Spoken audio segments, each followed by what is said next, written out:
Dear viewers, আজকে আমি TET সংক্রান্ত আমার কিছু বাস্তবসম্মত উদ্বেগ ও শঙ্কার কথা বলবো। হ্যাঁ, এইটুকু শোনার পরে হয়তো আপনি এই ভিডিওটাকে স্কিপ করে ছেড়ে যেতে চাইছেন, কিন্তু আমি অনুরোধ করব পুরোটা শুনুন। বাস্তবসম্মত কিছু যুক্তির আঙ্গিকে আবার নতুন করে ভাবতে শুরু করুন, কারণ আমি বিশ্বাস করি কোনো খবরকে পজিটিভ খবরে রূপান্তরিত করা এবং তাকে পরিবেশন করার একটা তাগিদ সমস্ত সমাজ মাধ্যম বা সংবাদ মাধ্যমের থেকে থাকে, কারণ এখান থেকে তাদের টিআরপি এবং ভিউজ বাড়ে। কারণ বেশিরভাগ মানুষেরই একটা স্বাভাবিক টেন্ডেন্সি হচ্ছে যে তিনি তার সম্পর্কে তার রিলেটেড কিছু ভালো ভালো খবর শুনতে চান, যেটা তাকে ভালোভাবে ভাবতে এবং ভালো শোনায়। ঠিক যেমনটা একজন শিশু যখন তার বাল্যাবস্থায় কিছু চাহিদার বায়না করে, তখন বড়রা তাকে ঠাকুমার ঝুলি শুনিয়ে ঘুম পাড়ায় এবং সে যখন পরের দিন ঘুম থেকে ওঠে সে তখন আসল তার যে সমস্যা ছিল সেটিই ভুলে যায়। আমরা কেউ শিশু সম না হলেও এই ঘটনা প্রায়শই আমরা অবচেতন মনে করে থাকি, সেটা আমরা বুঝতেই পারি না। আপনি হয়তো এই কথাটিকে খুব একটা গুরুত্ব দিচ্ছেন না, কিন্তু এটাই বাস্তব। অ্যাডভার্টাইজমেন্ট দুনিয়া আজকে এভাবেই চলছে। আপনার সামনে আপনার অজান্তেই অনেক অ্যাডভার্টাইজমেন্ট চলছে, যা কিন্তু আপনি না চাইলেও দেখছেন, স্কিপ করছেন, কিন্তু তবুও ওইটুকু সময়ের জন্য বহু লক্ষ লক্ষ টাকা তারা ব্যয় করেন। কারণ কি? এমনি এমনি নয়, কারণ তারা জানে যে একবার আপনার অবচেতন মনে এই তার ব্র্যান্ডিংটাকে গ্রথিত করতে পারলে কেল্লা ফতে। সমস্ত দ্রব্য প্রস্তুতকারী সংস্থা, সেটা সিম্পল দ্রব্য হতে পারে বা সংবাদ মাধ্যমের সংবাদ, সবই কিন্তু বিক্রি হয় এবং তার কিছু বিশেষ প্রক্রিয়া থাকে। তার মধ্যে প্রথম যেটি প্রক্রিয়া হচ্ছে অ্যাডভার্টাইজমেন্ট। সোজা এবং সত্য কথা এটি যে আপনাকে প্রভাবিত করার চেষ্টা করা হয়। আমি এই কথাগুলো কেন বলছি? কারণ টেট আবহে অনেক খবর কিন্তু নানানভাবে আপনার মনের মধ্যে ঢুকছে।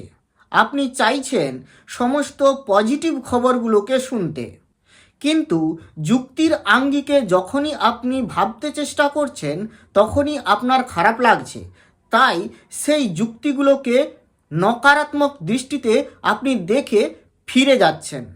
আর এরই ফায়দা অন্যান্য অনেক মাধ্যম যারা কিন্তু নিচ্ছে, কারণ আপনাকে বারবার কোনো খবর নেগেটিভ হলেও পজিটিভ হিসাবে পরিবেশন করার অনেক ধরনের প্রক্রিয়া আছে এবং তা করা হয়ে থাকে।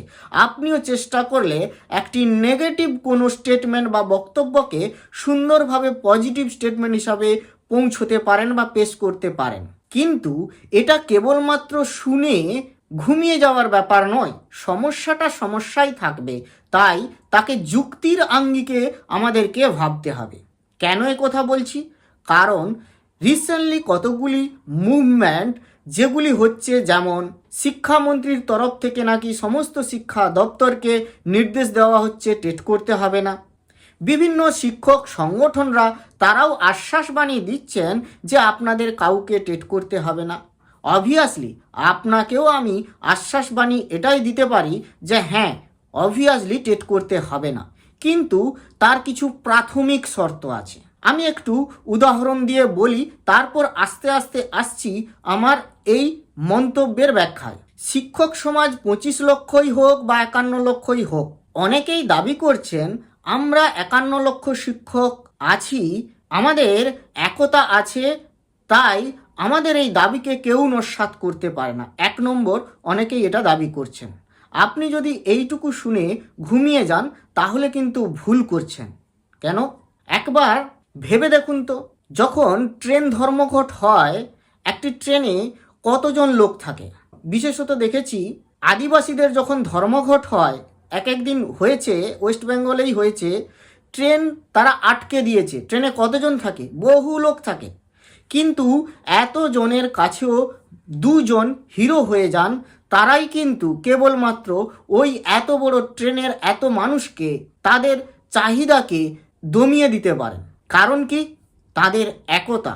ট্রেনের মধ্যে থাকা এতজন যাত্রী সবাই কিন্তু বিচ্ছিন্ন, বিক্ষিপ্ত, সবাই নিজের নিজের মতো করে বলছেন আমার এইখানে যাওয়ার দরকার আছে, এখন এই ট্রেনটা ধর্মঘট করার কি দরকার ছিল, এদের কি দাবি ছিল, সরকার কেন শুনেনি, বিভিন্ন রকমের আপনারা কমেন্টস করছেন। কিন্তু সেই কমেন্টস একবার ভেবে দেখুন, একত্রিত হয়ে ভয়েসড হয়নি, রেজড হয়নি, সেটা বিক্ষিপ্তভাবে যে যার মতো করে, কেউ প্ল্যাটফর্মে, কেউ বাথরুমে, কেউ স্টেশন মাস্টারের কাছে গিয়ে, কেউ আবার ট্রেনে বসে বসেই বলছেন। অর্থাৎ সোজা কথা হলো একত্রিত হওয়া। কে কতটা একত্রিত হয়ে ভয়েসটাকে রেজ করছেন তাহলেই তার মাত্রা বা প্রাবল্য বাড়বে। তাহলে কি হলো? এই একতার একটা বিশেষ শক্তি আছে।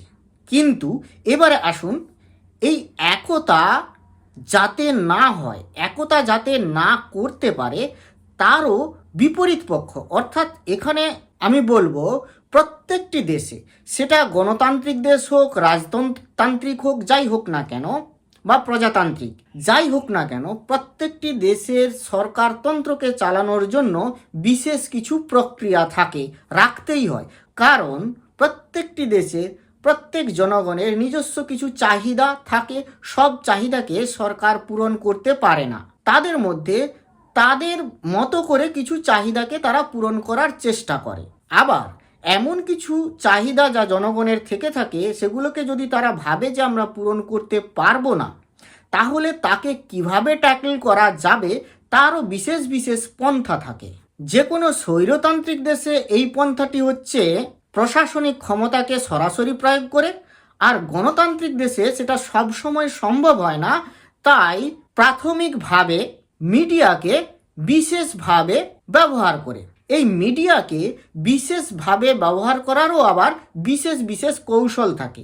মানে আমি বলছি না যে মিডিয়াকে সরাসরি অর্থলোভ দেখিয়েই তাদেরকে ব্যবহার করতে হবে।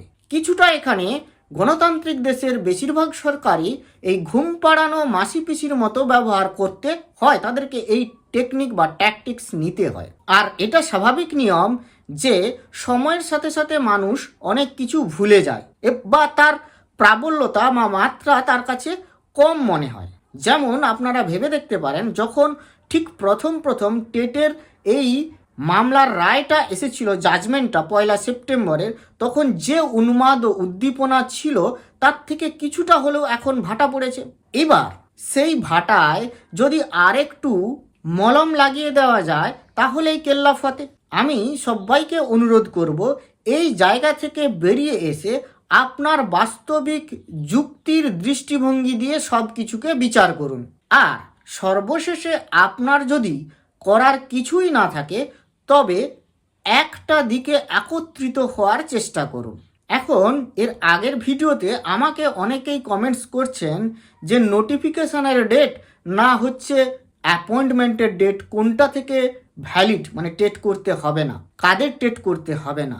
দেখুন, এ বিষয়ে আমি বলবো যে যেহেতু সুপ্রিম কোর্টের একটি জাজমেন্ট এসেছে, তারপরে সরকারি নির্দেশনামা যতক্ষণ না আসছে ততক্ষণ কিন্তু কোনোটাই ক্লিয়ার নয়।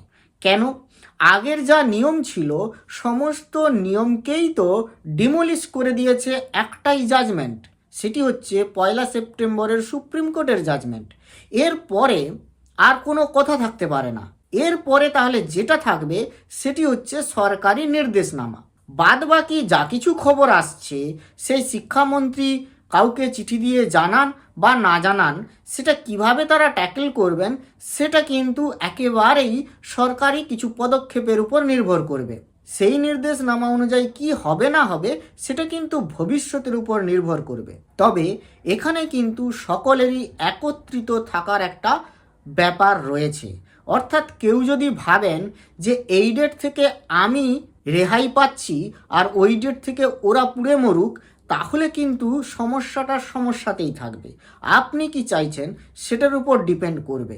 কোনটা লজিক্যাল, কোনটা যুক্তিসঙ্গত, সেই যুক্তিসঙ্গত ব্যাপারটিকে কিন্তু ভাবা উচিত। যেমন আমি কোনো ক্ষেত্রেই দাবি করছি না যে নোটিফিকেশান আরটি অনুযায়ী যে টেটের নোটিফিকেশান হয়েছে, মানে এনসিটি যবে থেকে বলেছে যে টেট করতে হবে, তারপর থেকে নোটিফিকেশানে নিযুক্ত যত শিক্ষক আছেন তাদেরকে টেট করে নেওয়াই ভালো। সেটা ওয়েস্ট বেঙ্গলের ক্ষেত্রে যেমন 2012 নোটিফিকেশান হয়েছিল, তারপর থেকে অন্যান্য স্টেটে যে নিয়মে নোটিফিকেশান হয়েছিল সেই নিয়ম অনুযায়ী সেই ডেট থেকে ধরতে হবে।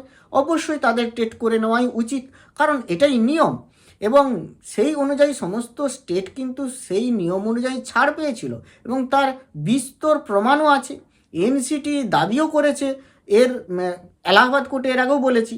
তারপরে কেন্দ্রীয় যে দপ্তর তারাও কিন্তু টেট করে নিতে হবে বলে কোনো স্টেটকে প্রেসার দেয়নি যে এই নোটিফিকেশানের মানে সমস্ত টিচারকেই টেট করে নিতে হবে, এরকম কোনো কিন্তু নোটিফিকেশান দিয়ে কোনো স্টেটকে এতদিন প্রেসার দেয়নি। তাহলে আজকে যখন সুপ্রিম কোর্টের এরকম জাজমেন্ট এসেছে, তাহলে সেটা সেই জাজমেন্ট অনুযায়ী কিন্তু সবাইকে টেট করে নেওয়ার কথা।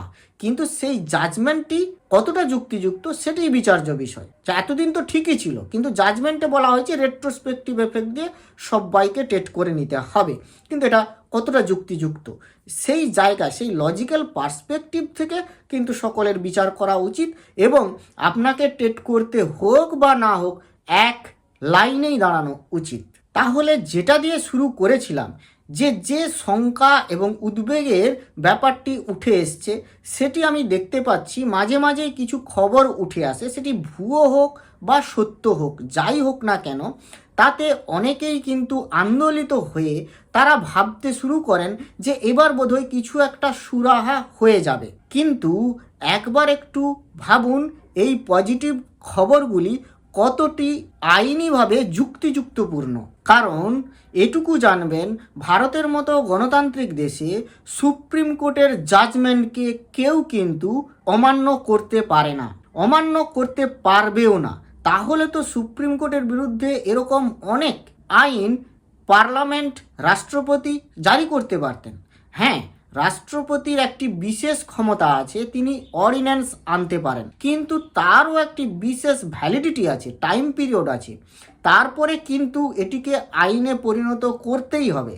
এবার সেই আইনটি যদি সুপ্রিম কোর্টের যে বক্তব্য তার সম্পূর্ণ বিপরীত হয়, একেবারে ডিরেক্ট অপোজিট হয়, সেখানেও কিন্তু তার বৈধতা নিয়ে সুপ্রিম কোর্টে চ্যালেঞ্জ হতে পারে। কারণ Supreme Court is the supreme authority to analyse any act, law or constitution, একেবারে সাংবিধানিকভাবে বৈধ। তাহলে তাকে সুপ্রিম কোর্টের অর্ডারকে ভায়োলেট করা যায় না। কি করা যায়? নতুন কোনো আইডিয়া আনতে হবে, নতুন কোনো পার্সপেক্টিভ রচনা করতে হবে পার্লামেন্টকে, তারপরে তার বেসের উপর দাঁড়িয়ে একটি নতুন নিয়ম চালু করতে হবে। অ্যাক্ট আসবে, সেই অ্যাক্ট যখন যদি চ্যালেঞ্জও হয় সুপ্রিম কোর্টে, তখন সেটা বলা যাবে, সেখানে তারা সরকার পক্ষ বলতে পারে যে এই বেসিসে আমরা এটিকে আইনে পরিণত করেছি এবং এটাই এখন সময়ের দাবি, তখন সুপ্রিম কোর্ট কিন্তু মানতে পারে। কারণ এমন অনেক ঘটনা আছে যে সুপ্রিম কোর্টের জাজমেন্ট হওয়ার পর পার্লামেন্ট তার ঠিক বিপরীতে গিয়ে ল এনেক্ট করেছে এবং তা আবার সুপ্রিম কোর্টে গিয়ে চ্যালেঞ্জ হয়েছে এবং তা খারিজ হয়ে গিয়েছে। তাই আমার মনে হয় ঘুম পাড়ানো মাসি পিসির গল্প শুনে ঘুমিয়ে না পড়ে এটা নিয়ে সঠিক বিশ্লেষণাত্মক বিবেচনা করা উচিত। তো যাই হোক, আজকে এই পর্যন্ত। ভালো থাকবেন, সুস্থ থাকবেন, ধন্যবাদ।